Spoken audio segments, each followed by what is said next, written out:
Então,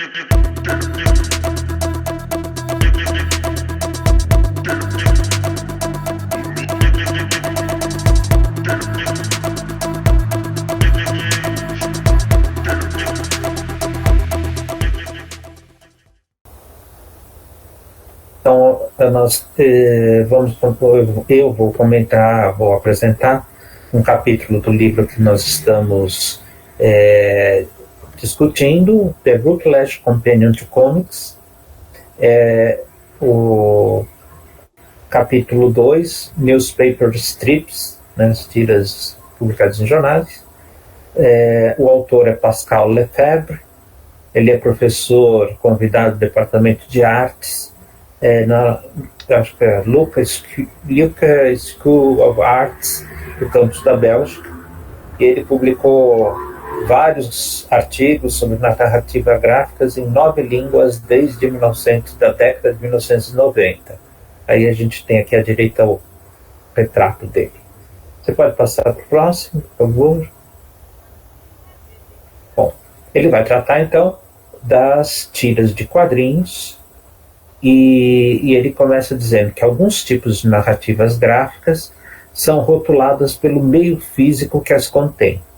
Esse é o caso das tiras de quadrinhos publicados em jornais. Então, meio físico, quando ele usa esse termo, a história em quadrinhos pode ser publicada, o meio físico pode ser jornal, revista, até internet.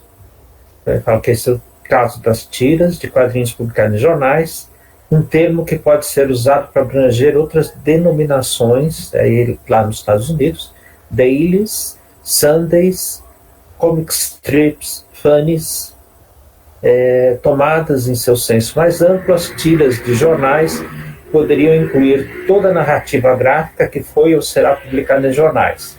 Mas, por conveniência, aqui nesse texto vai ser adotada uma interpretação mais restrita, a que argumenta que o protótipo essencial desse tipo de arte sequencial, dentro do desenvolvimento histórico dominante dos jornais, esse capítulo, em consequência, foca em narrativas gráficas, mas exclui cartoons de um único painel.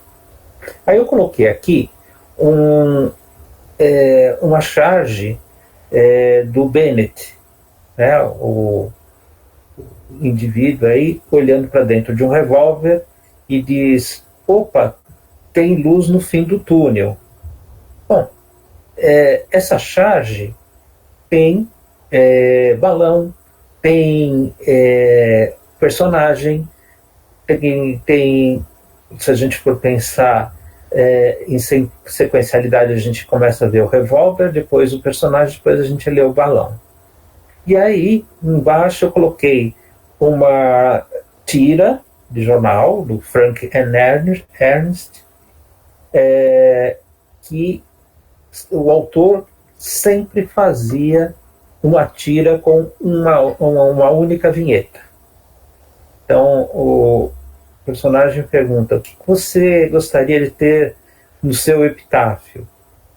E aí o outro personagem fala: a ser continuado.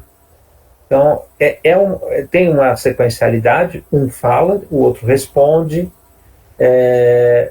e é uma tira de quadrinhos publicada em jornal que tem uma única vinheta. Então essa divisão que o autor faz, eu acho que ela é falha, né? Porque não precisa ter mais do que uma vinheta para ser uma tira publicada em jornal.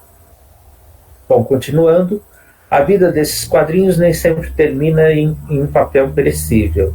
Várias tiras de jornal ganham sobrevida em outros formatos de publicação, como os livros. Então, aqui do lado esquerdo, tem uma compilação de tiras do Popeye. Ele continua em adaptações para outras mídias, filmes de live action, animações, seriados, game. Então eu coloquei aqui bem do lado direito, uma cena do desenho animado do Recruta Zero, feito para TV nos anos 70. Então aí você tem os personagens do quadrinho que viraram desenho animado. E a Mônica, que eu lembro a todos, começou em tiras de jornal, né, que tem vários merchandising, né? Eu coloquei aqui uma boneca. Então, Isabela, você pode passar, por favor? Os aspectos constitutivos dos limites dos jornais conduzem a dois formatos de publicações predominantes: tiras diárias e suplementos dominicais. Aqui no Brasil, durante vários anos, até décadas, sim, nós também tivemos suplementos dominicais de quadrinhos. Então, pus aqui o Diarinho, que era o suplemento dominical do jornal Diário Grande ABC, que trazia o material do Maurício de Souza. Tem aqui do lado esquerdo uma página do Chicago Sunday Tribune,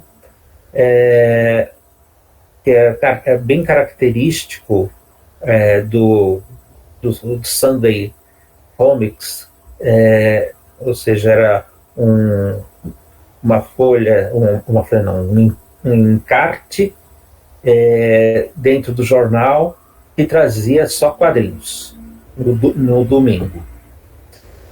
Além das tiras diárias e suplementos dominicais, há também as revistas de quadrinhos encartadas, como The Spirit, de Will Eisner nos anos 40.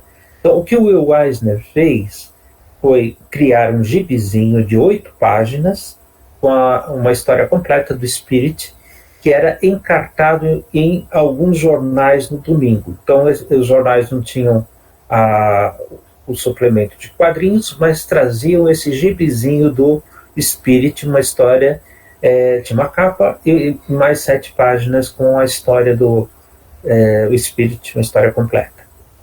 Mas o primeiro sucesso do uso de narrativas gráficas nos jornais ocorreu no formato semanal dominical. Aí eu me lembro também que nos jornais americanos, o Yellow Kid, que é considerado o marco inicial dos quadrinhos americanos, ele saía dentro do jornal, não em suplemento, e com uma única, a gente nem poderia chamar de vinheta, era uma prancha com várias coisas acontecendo ao mesmo tempo. Então não tem nada a ver com tira. Depois teve tiras do Yellow Kid, mas no começo não era tira. E era um único painel, com vários, e não era só dominical, e também não era um suplemento. Então ele fala que o primeiro sucesso do uso das narrativas gráficas nos jornais americanos ocorreu no formato semanal dominical, que poderia assumir outras formas. No começo era apenas uma página completa em cores.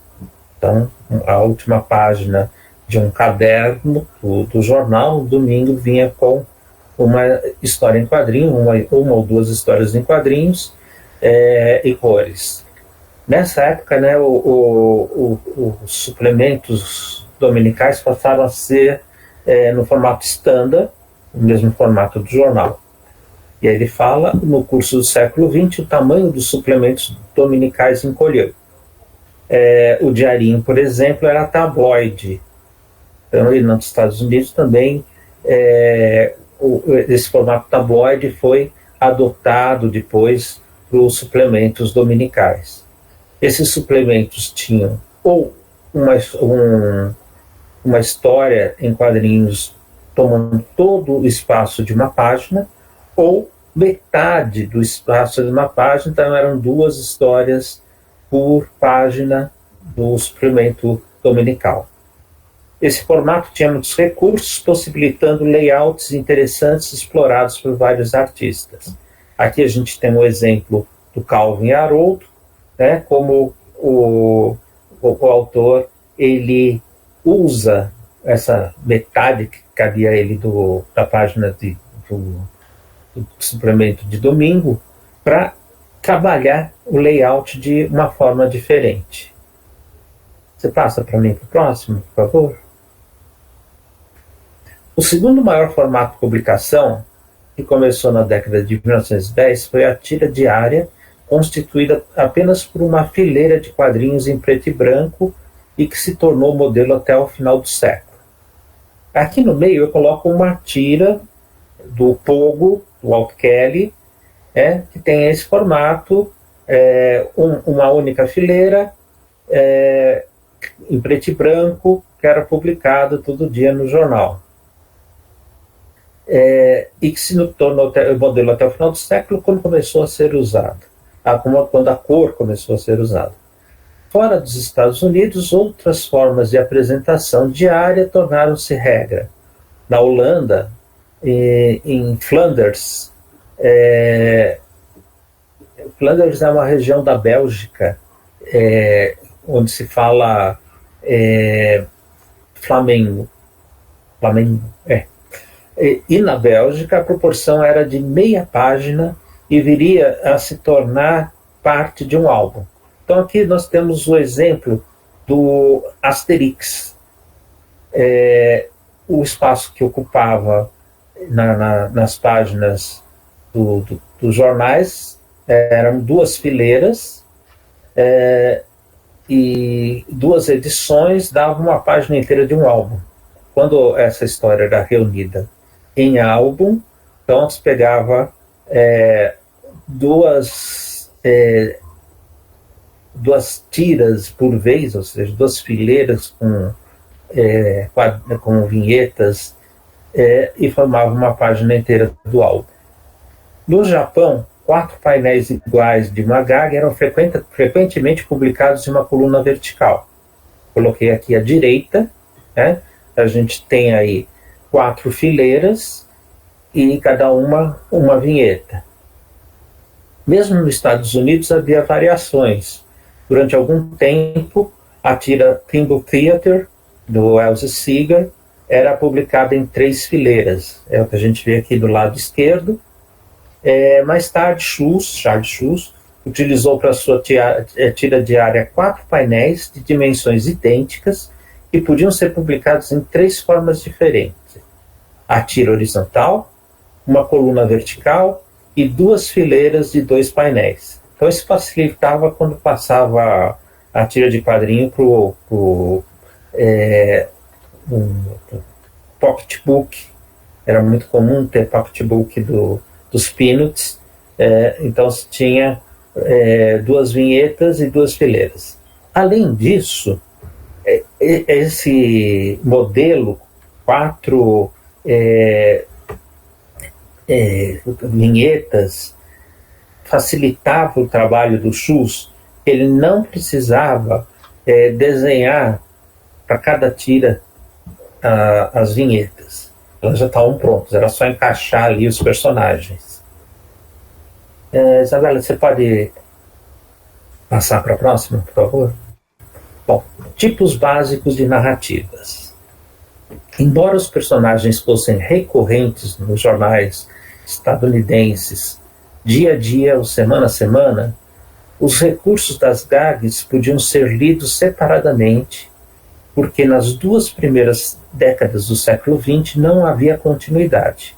Então, cada tira era uma piada, tinha 2, 3 vinhetas, ou 4, em que havia uma situação inicial, uma reviravolta na narrativa e o final, onde se tinha o que levaria ao riso, ao humor dessa tira. Então não precisava ter continuidade, cada dia era uma piada nova sendo contada. Essa necessidade de considerável continuidade só iria surgir no final dos anos 10 com o sucesso de The Gumps. Essa tira do lado direito aqui, tá? Os personagens eram fixos, a tira de um dia tinha continuidade no dia seguinte, a história continuava, tinha ganchos, né? No início da década de 30, quase metade dos suplementos dominicais usavam a continuidade narrativa. Com a publicação de uma tira diária, oferece um espaço limitado, uma fileira por dia, os autores tinham que adaptar seu modo de contar a história a esse formato particular. Normalmente, a tira diária trazia um trecho da narrativa, tá, com um gancho para o dia seguinte, e no suplemento dominical havia a continuidade dessa história com o espaço de uma página inteira ou de meia página.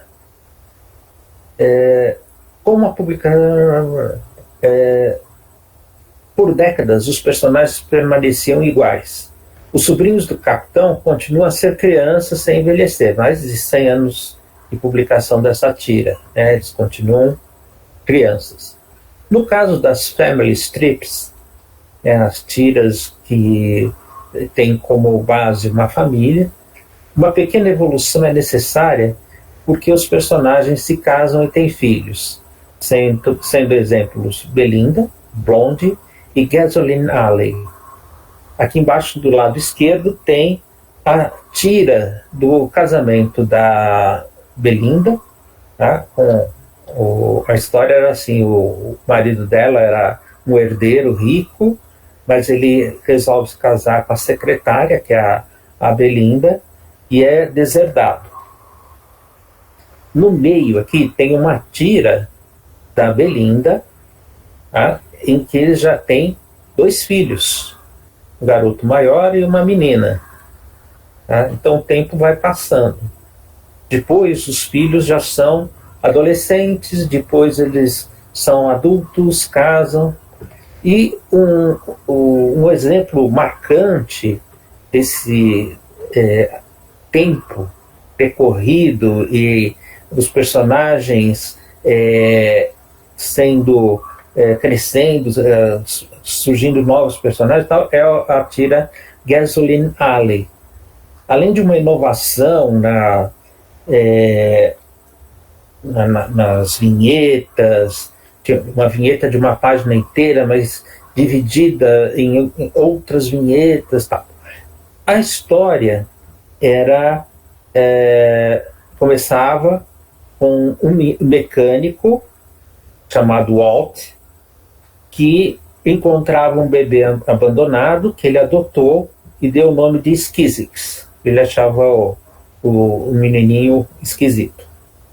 Aí o tempo vai passando, o Skizix vai crescendo, vai para a guerra, volta, se casa, e aí a gente vê nessa vinheta do lado direito os personagens a tira começou com 2 personagens, e aí a gente vê como eles se multiplicaram.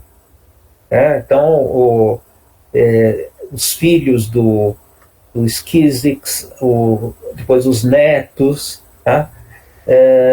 Então, Gasoline Alley, porque a história começou se passando na oficina mecânica, que também era um posto de gasolina, do personagem chamado Walt.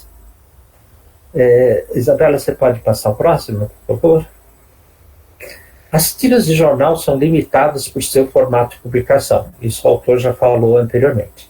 Mas elas, em princípio, não estão vinculadas à duração do jornal. Ou seja, o jornal para de circular, mas a tira continua sendo publicada em outros jornais. Ou podem ser reunidas numa coletânea. E pode não ter um fechamento narrativo, porém tem mini finais. Diferente das novelas de TV, as soap operas lá nos Estados Unidos, as tiras de jornais geralmente não têm espaço para desenvolver diversas histórias paralelas dos pequenos episódios diários. Normalmente a narrativa acompanha um personagem e a narrativa é construída a partir da ação desse personagem. É necessário, contudo, um ritmo diário de leitura que se estende por um longo período. Ele está falando aqui das tiras que têm continuidade narrativa, ou seja, cada tira de um dia a história vai ter continuidade no dia seguinte. Por sua natureza episódica, da mesma forma que a telenovela, as tiras diárias convidam o leitor a adotar uma espécie de postura de roteirista em relação às convenções particulares à longa sequência, usando o conhecimento do gênero e das convenções particulares da série. Interessa ao leitor imaginar livremente como a história continua durante o intervalo entre as edições.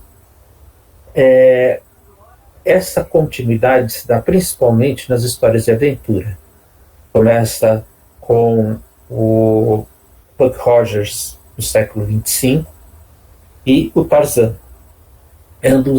As tiras começaram no mesmo dia, em 1929, começaram a ser publicadas. Então, era uma estratégia de fazer com que o leitor comprasse o jornal todo dia para ver como é que a história ia continuar. Bom, textos e imagens. Ao longo do século XX, as tiras de jornais adotaram 3 abordagens típicas em relação ao uso do texto. O dominante uso dos balões, lá nos Estados Unidos, as legendas sobre as vinhetas e o quadrinho mudo, entre aspas. Embora o uso dos balões fosse um sucesso comercial quase instantaneamente, os artistas europeus demoraram para adotar o modelo dos Estados Unidos. Aí eu coloquei aqui, do lado esquerdo, uma tira do começo do século XX, Alphonse and Gaston, do Frederick Buroper, que saía nos jornais americanos, durou de 1906 a 1937, e aí a gente vê o uso do balão. Na França tem aquele a segunda abordagem, que é o uso do texto abaixo da vinheta. Embora na primeira vinheta tenha ali um balãozinho, e era muito texto, né?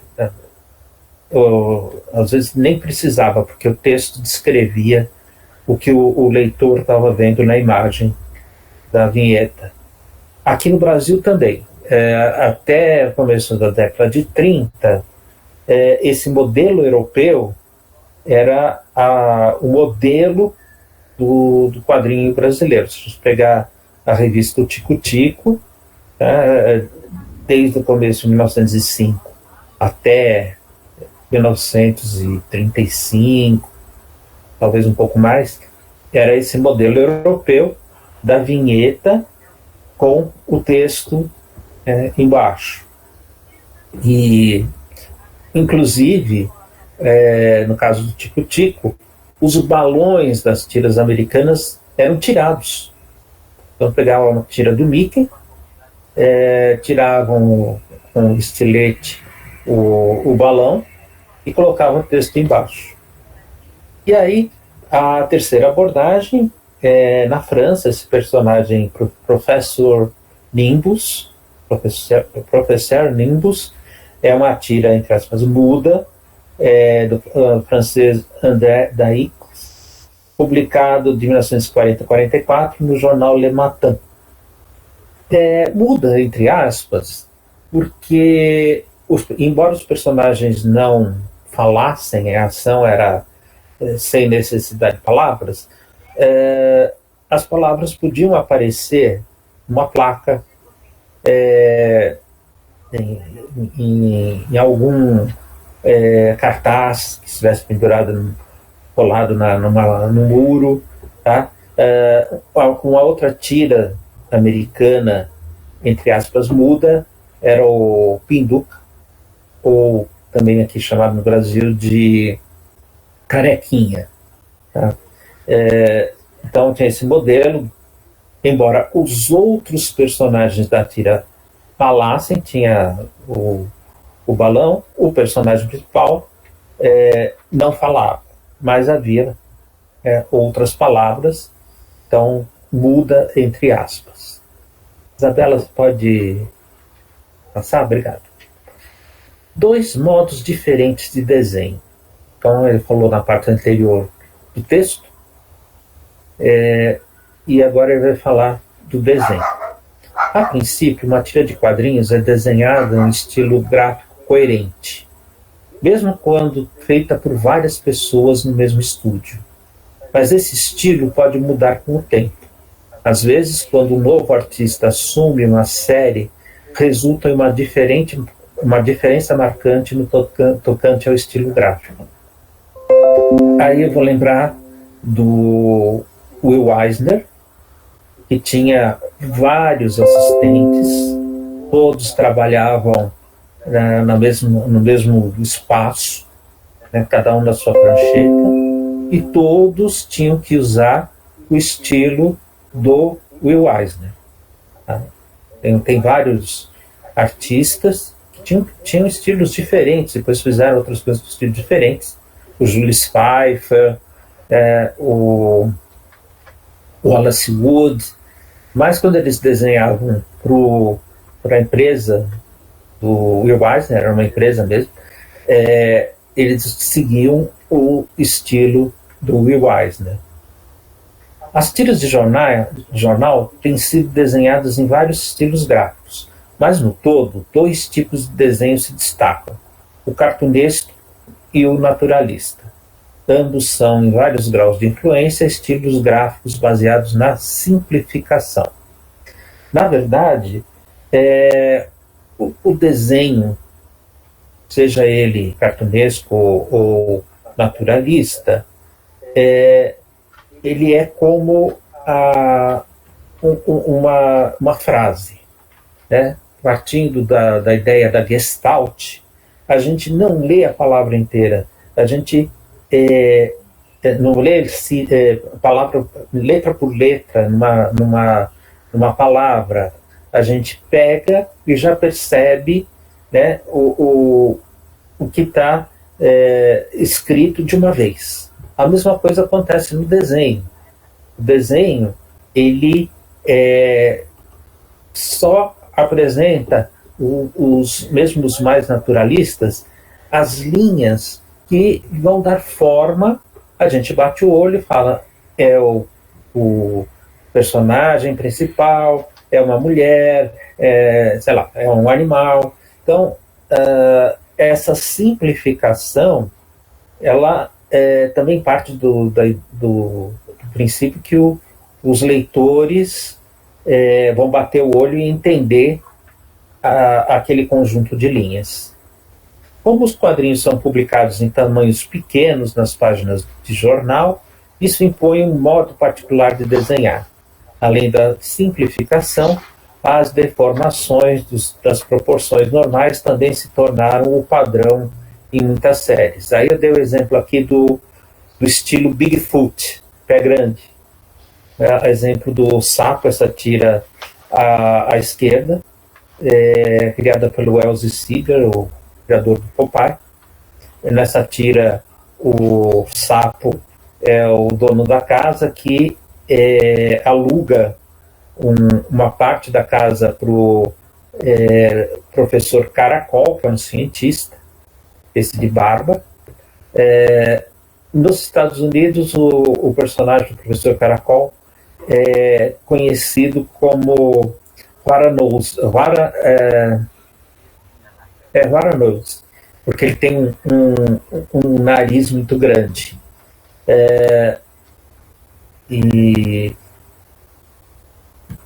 Aí a gente vê, né, esse estilo do pé grande, Bigfoot. E que é usado em todas não, mas na maioria das tiras cômicas. O leitor bate o olho ali nesse desenho com esses pés grandes e sabe que é uma tira cômica. É importante atentar que cada gênero, ele põe entre aspas, pode abranger diferentes realizações. Enquanto a tira inglesa de animais antropomorfizados Bully the Bee, está aqui do lado direito, preto e branco, foi um quadrinho de aventura contínua que também incluía comentários de questões do cotidiano para leitores mais adultos, como o Pogo, do Walt Kelly. O Cachorro Francês, Pif Le Chien, é mais um quadrinho de gags humorísticas destinado às crianças. Então, o Pif é esse cachorro que aparece aqui na capa da revista. Havia a tira de jornal e depois elas eram compiladas numa revista, não sei se era semanal ou mensal, acho que era mensal. Então o cachorro Pif fica brigando com o gato e às vezes os dois se entendiam e havia essa amizade entre eles. Isabela, você pode passar, por favor? Aqui eu coloquei, embora o autor não cite, ele fala só da mudança de um desenhista para outro, um desenhista morre, o outro assume, um desenhista sai do jornal, o outro assume. A gente tem aqui do lado esquerdo uma página e uma vinheta do Tarzan, que o autor chama de desenho ilustrativo de Hal Foster. E do lado direito nós temos aí o estilo barroco, muito mais cheio de elementos visuais do Werner Hogarth, que assumiu as histórias do Tarzan depois que o Hal Foster passou a desenhar o Príncipe Valente. Isabela, por favor. Aí ele faz uma tabela por gênero nos Estados Unidos e na Europa, uma comparação. Então, homens engraçados. Tiras com personagens masculinos que são os protagonistas das histórias. Então tem o Rap Hooligan, daqui a pouco vou mostrar a imagem, uma tira que durou de 1900 a 1932, feita pelo Hopper, Fred Buropper. Multi Jeff, que é considerada a primeira tira diária.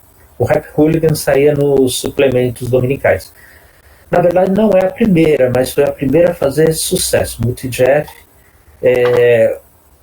ela era publicada originalmente na página de esportes do jornal e depois passou a ser publicada no espaço de quadrinhos do Jornal de Chicago. Durou de 1907 a 1982. Aí ele fala de outros personagens masculinos nas tiras cômicas da Dinamarca, da França. Tem aqui os três homens pequenos, depois eu não sei dizer, não sei falar em dinamarquês. Tem o professor Nimbus, na França. O Ferdinand, que não é o Ferdinando, é um outro personagem, o Ferdinand da Dinamarca. Os animais, aí ele fala do gato Félix, Crazy Cat, Mickey, Pogo.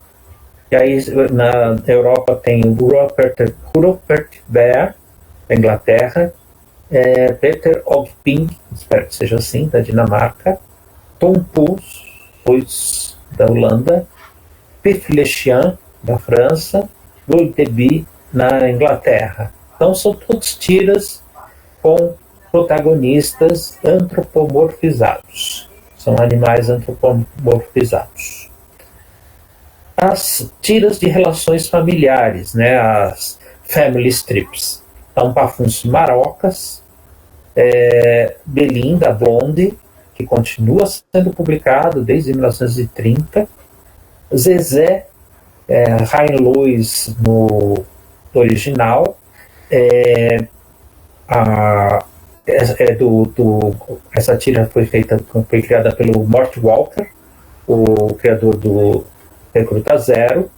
Originalmente a Lois era irmã do Recruta Zero, e no Brasil essa tira passou a se chamar Zezé, que seria o nome da filha caçula desse casal. Hoje em dia, eu acho que ainda continua sendo feita pelo filho do Mort Walker. O Mort Walker já morreu. Essa outra eu não conheço. For Better or Worse, é do Canadá. Aí na França, Le Café de la Plage. Tem na Bélgica a família Snock. Na Dinamarca, Hans ou Grep. Na Inglaterra, Endcap, que no Brasil passou a se chamar Zé do Boné, que é uma característica desse personagem, usar um boné. Valderesum, da Bélgica. Aventura humorística, Brucutu, que é um homem pré-histórico. Originalmente o nome dele é Alei Up, que é aquela ideia de Upalalá, né? Alei Up, né? Vamos nos levantar. E o Brucutu é uma tira cômica que tem continuidade.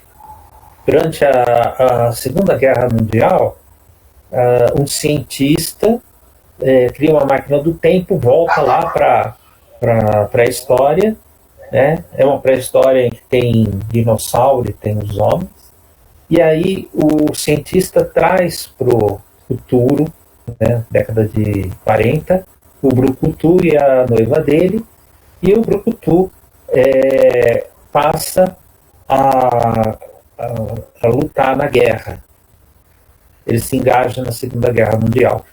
Tem esse nome no Brasil porque ele é forte. Brucutu, naquela época, década de 40, tinha esse sentido, né? O cara que era brucutu era forte, briguento.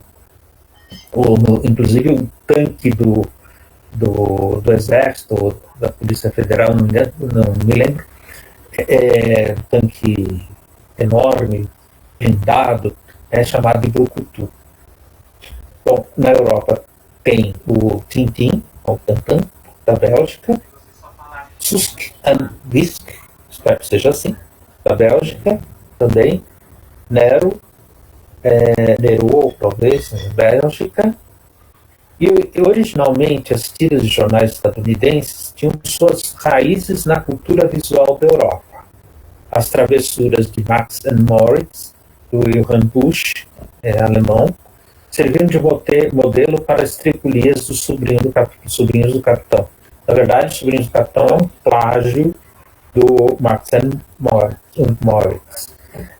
Além disso, as histórias criadas pelo Rudolf Toepfer na Suíça foram também pirateadas nos Estados Unidos. Os personagens ganhavam outros nomes e eram publicados em livrinhos com capa dura. E talvez esses sejam os primeiros comic books dos Estados Unidos. Por outro lado, os quadrinhos de gags humorísticos dos Estados Unidos tiveram uma grande influência porque foram publicados em centenas de jornais em todo o mundo e também foram imitados ou adaptados às preferências locais por artistas de outros países.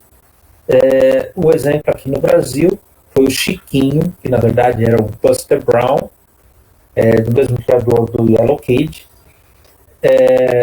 Então, quando as primeiras histórias desse personagem começaram a ser publicadas no Tico Tico, eram os originais americanos, sem os balões, com texto embaixo das vinhetas, e depois vários outros desenhistas brasileiros continuaram fazendo as histórias do Chiquinho, o Buster Brown. Quando o Buster Brown deixou de ser publicado nos Estados Unidos, década de 30, o Chiquinho continuou sendo publicado no Brasil até o começo dos anos 60, feitos por artistas brasileiros. Isabela, por favor. Então aqui, desculpem colocar tantas vinhetas, mas ele cita várias, né? Então o Rap Hooligan, do Opera, é esse personagem com o paletó cheio de quadriculado, né? Ele usava uma latinha na cabeça em vez de um chapéu. Ele era um vagabundo. Hooligan, originalmente, era uma palavra para designar pessoas que moravam na rua, vagabundos e tal. O rap hooligan, ele tentava ser alguém que ajudava, tal, mas ele sempre acabava se atrapalhando e se metendo em encrencas. Aí tem o Ferdinand, o autor chama Mick, não sei o nome inteiro dele, que é esse de chapéu cor de laranja, né? Peter Opping, de um dinamarquês chamado Robert Storm P., que era o Peter esse de chapéu, fuma, tal, gosta de beber, e o mordomo dele é esse Ping, que parece um pato, um ornitorrinco, não sei.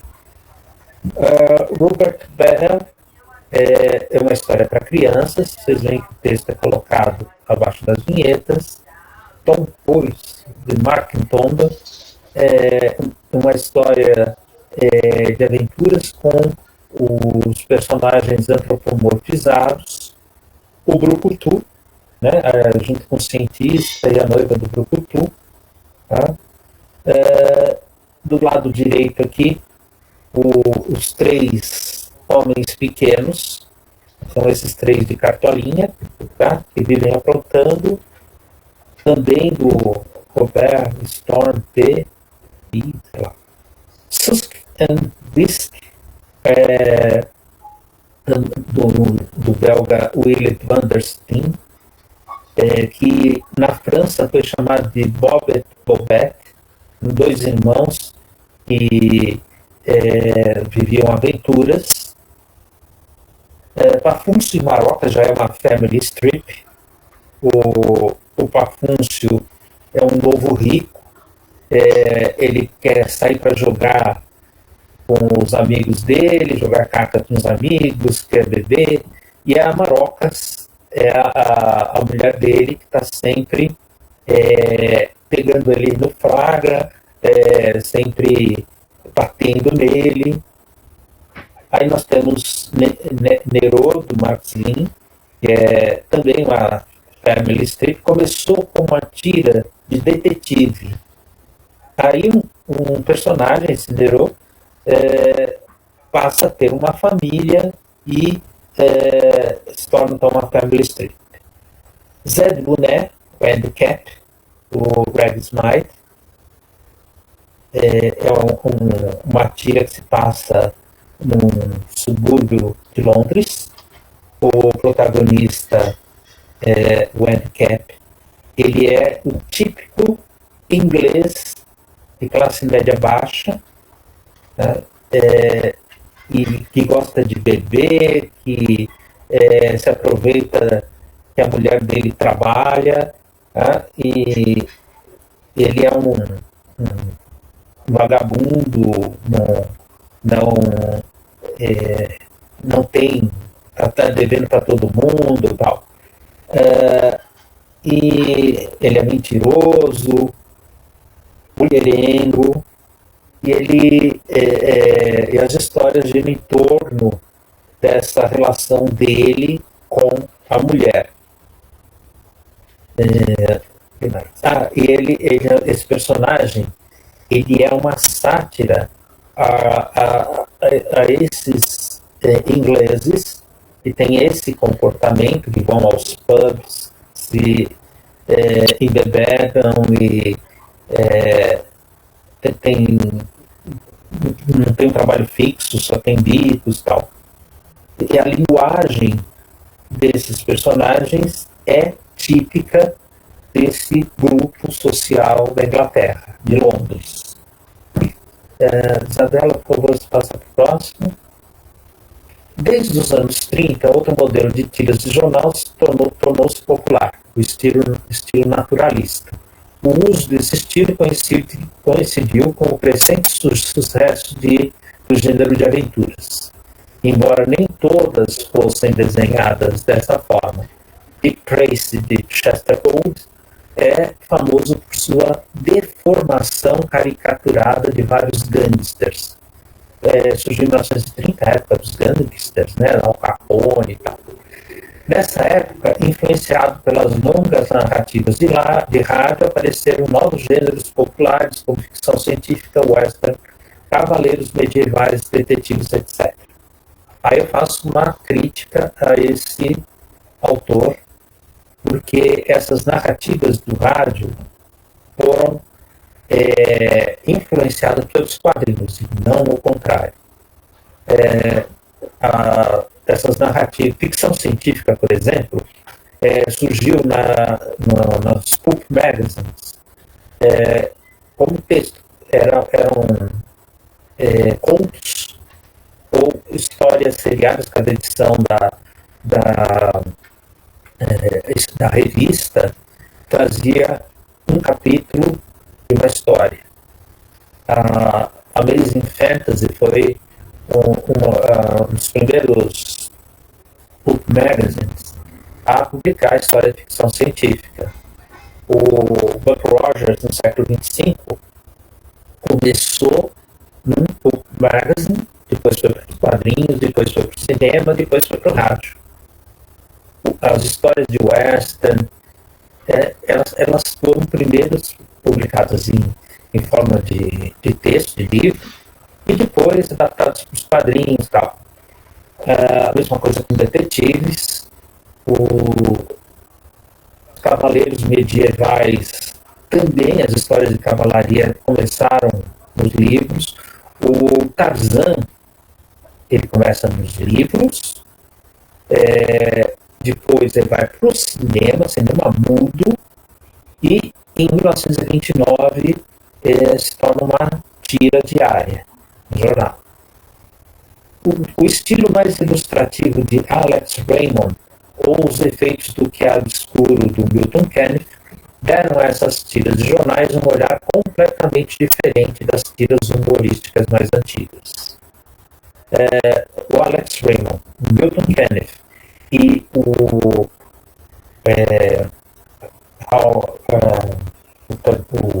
artista do Tarzan, Hal Foster, eles são a tríade dessas histórias de aventura que depois se tornaram comuns nos jornais. Normalmente os jornais traziam tiras humorísticas e tiras de aventura. Então tem esses dois tipos de narrativa numa mesma página de jornal. Aí, ficção científica, Buck Rogers, que continua desde 1928, teve várias séries de cinema, teve série de TV, o Flash Gordon, do Alex Raymond. Na Inglaterra, o Jeff Hall, que era um piloto, o Cosmos, 2200, não sei dizer isso, da França. Na Idade Média, o Príncipe Valente, do Hal Foster. Aí na Holanda é Eric de Noorman, acho que é isso. Se passa na Idade Média. The Road Rider, não sei dizer, da Bélgica. Detetive policial, crimes. Aí você tem o Dick Tracy, o Agente Secreto X9, do Alex Raymond. Na França, Le Commissaire Maigret, do Western Red Rider, que no Brasil chamou Nevada. Teve poucas histórias publicadas no Brasil. Little Joe, é um garoto do Velho Oeste. Chegou a ser publicado muito pouco no Brasil e com esse mesmo nome, Little Joe. Não sei se o pessoal aqui no Brasil entendia que era Little Joe. Bessie, da Bélgica. Beth Mario, da Inglaterra. Romance, melodrama, novela, a soap opera americana. Brenda Star Reporter. Eu acho que o Brenda Star está mais para tira de aventura, porque era uma jornalista que ia resolver casos criminais. Apartment Trigi, essa eu não conheço. Tres Rue de l'Espoir, na França. Tiffany Jones, na Inglaterra. A Tiffany Jones chegou a ser publicada no Brasil numa revista chamada Romance Moderno. Ela durou assim uns 4, 5 edições só.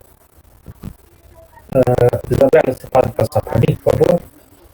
Bom, aí a gente vê do lado esquerdo o Dick Tracy e um dos gangsters, o cara de ameixa, que o autor fala que é a parte cartunesca dessa tira policial. O traço mais barroco do Flash Gordon, do Alex Raymond, o teatro escuro do Terry e os Piratas, do Milton Kennedy. Essa tira é interessante porque a história começa com uma viagem para a China para procurar um tesouro. Aí quando começa a Segunda Guerra Mundial, os protagonistas se envolvem na guerra e deixam o tesouro para lá.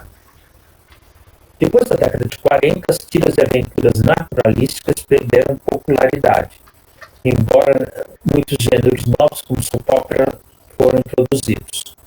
Eu não vejo isso até. Muitas tiras de aventuras continuam sendo publicadas até hoje. E ao final do século, muitos deles terminaram. Mas todos tiveram a mesma influência em artistas de outros países. Muitos quadrinhos de aventura da Europa e da América Latina foram moldados nos precedentes estadunidenses, principalmente na Argentina. Métodos de produção e de distribuição. Outro aspecto relativo aos métodos de produção e distribuição precisa ser enfatizado para a compreensão do básico das tiras de jornais estadunidenses, especialmente o papel central dos syndicates. Não confundir syndicates com sindicatos. Sindicatos são unions. Syndicates são empresas distribuidoras de quadrinhos, tiras de quadrinhos, de palavras cruzadas, de passatempos e tal. Antes que esse sistema se enraizasse, uma tira era produzida por um único jornal. Mas com essas empresas, a mesma série de tira podia ser editada em dezenas ou centenas de publicações. Então, o sindicato ganhava muito dinheiro porque a mesma tira era vendida para muitos jornais. O poder de escala não era eficaz apenas no mercado dos Estados Unidos, mas também no exterior, inclusive aqui no Brasil. Esse livro, Era de Ouro dos Quadrinhos, foi publicado pela Mitos. Ele trata da King Feature Syndicate, o maior syndicate de quadrinhos dos Estados Unidos. Aliás, foi o primeiro syndicate criado pelo Hearst, William Randolph Hearst. E a gente vê aí pela capa que tem Fantasma, Popeye, Príncipe Valente, Mandrake. Os grandes personagens das tiras de quadrinhos foram distribuídos, as tiras foram distribuídas pelo King Feature Syndicate. Isabela, por favor. No entanto, os contratos dos artistas com syndicates normalmente eram de trabalho contratado, ou seja, freelance.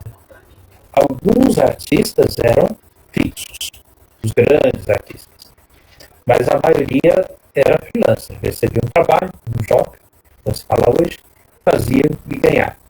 E também tinham efeitos menos positivos, porque o direito autoral, os artistas tinham efeitos menos, porque o direito autoral era transferido em parte ou totalmente para a empresa. Então o artista criava um personagem, mas o syndicate ficava com o copyright. Se o artista morresse ou perdesse o prazo, o syndicate podia usar o serviço de outro quadrinista, como foi o caso do Alex Raymond, autor do Flash Gordon, Agente Secreto X9, que no Brasil foi chamado Nick Holmes.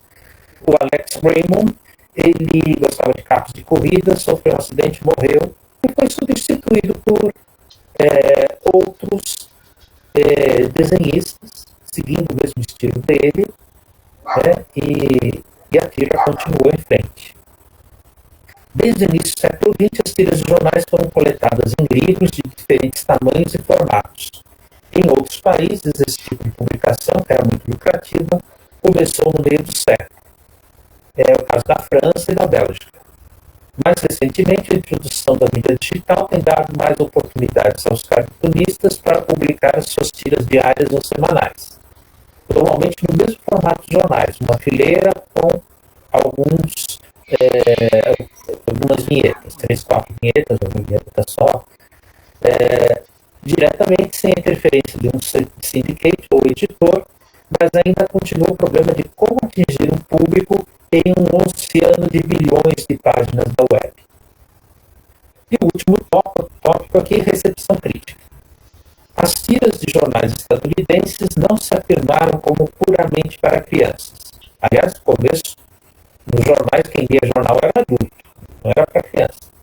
Ao contrário, elas também se dirigiram para um leitor adulto. Das soap operas, quadrinhos experimentais como Crazy Cat. Realmente, para a criança não ia entender. Crazy Cat tem uma página aqui do lado direito. Os representantes da elite cultural consideravam as tiras de jornais um baixo entretenimento de massa. Publicações acadêmicas frequentemente tinham que admitir que não havia prova da má influência das tiras em relação às crianças e adolescentes. Trabalhos recentes de estudos dos efeitos, por exemplo, dizem respeito à interpretação de diferentes grupos de leitores sobre etnicidade. Então, há uma crítica muito grande que os personagens são brancos de classe média, né, que não representam toda a população dos Estados Unidos. Isabela, por favor. O viés mais popular e duradouro das pesquisas acadêmicas em relação às tiras de jornal tem sido até hoje a análise de conteúdo. Nos Estados Unidos, a análise de conteúdo é um tipo de pesquisa quantitativa. Então, o pesquisador vai ver quantas personagens femininas tem nas tiras de jornais entre 1900 e 1970. Então, ele vai contar as personagens femininas que aparecem nesse tempo. Então, é um viés quantitativo. Se conduzida como método, o contrário da pesquisa quantitativa de análise de conteúdo, é a análise feita principalmente na França, em que o pesquisador vai interpretar os signos, texto e imagem, assim como a Isabela fez no mouse, tá? Diferente dos Estados Unidos. O mundo ainda fala se conduzir com metodologia adequada, a análise de conteúdo pode de fato oferecer boas informações quantitativas. Na Europa é qualitativo. O mundo ficcional das tiras era e ainda é habitado por pessoas brancas, a maioria de classe média e de homens héteros. Se as mulheres aparecem, elas são, ao contrário dos homens, retratadas em casa, normalmente são as namoradas, noivas dos protagonistas. E tem mais responsabilidades parentais. A razão para essa situação tem sido a ligação com a política conservadora dos criadores masculinos, syndicates e editores de jornais. Uma exceção é a cartunista Cat White e alguns cartunistas não brancos. Eu coloquei aqui a tira da Cat, é dos anos 70, começou nos anos 70, a personagem principal chama Cat, essa é de cabelos longos, tá? E que é uma crítica ao machismo. Tem várias outras mulheres agora fazendo tiras, mas na época que a Cat White começou, acho que ela foi uma das pioneiras nas tiras de jornais. Em adição à análise de conteúdo, uma abordagem um pouco diferente é cultivada pelos fãs acadêmicos ou não, que começou após a Segunda Guerra Mundial, como exposições e antologias especializadas. pelos fãs que começaram a juntar aquelas tiras de jornal, tá, e fazer antologias. Nos anos 80, nos Estados Unidos, variadas e extensas reimpressões de tiras de jornais clássicos começaram. Então, a gente tem álbuns de capa dura que juntam várias tiras do mesmo personagem e de uma história. Uma comparável reedição continua em países como a Inglaterra, França, Bélgica e Holanda de seus próprios produtos. Ainda existem lacunas importantes no estudo das tiras de jornal no mundo todo. Como as narrativas gráficas em geral, o lado econômico da indústria tem raramente traído a atenção acadêmica, com exceção do Ian Gordon. Ian Gordon escreveu, em inglês, ele escreveu sobre o merchandising das tiras de jornal. Não há estudos profundos do papel crucial dos syndicates, como o PIB dinamarquês. Não conheço o syndicate.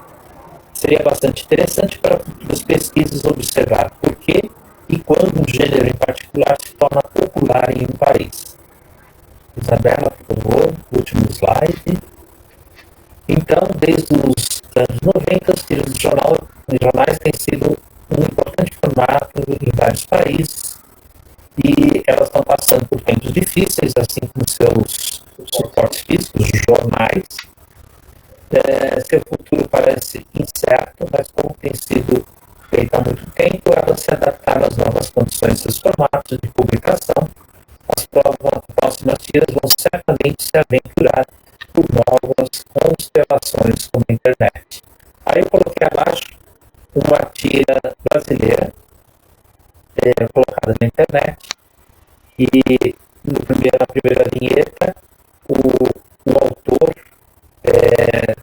fala ao telefone: para ser chamada de tira, quantos quadrinhos ela precisa ter no mínimo, Maurício? Aí na segunda vinheta o Maurício de Souza fala 3.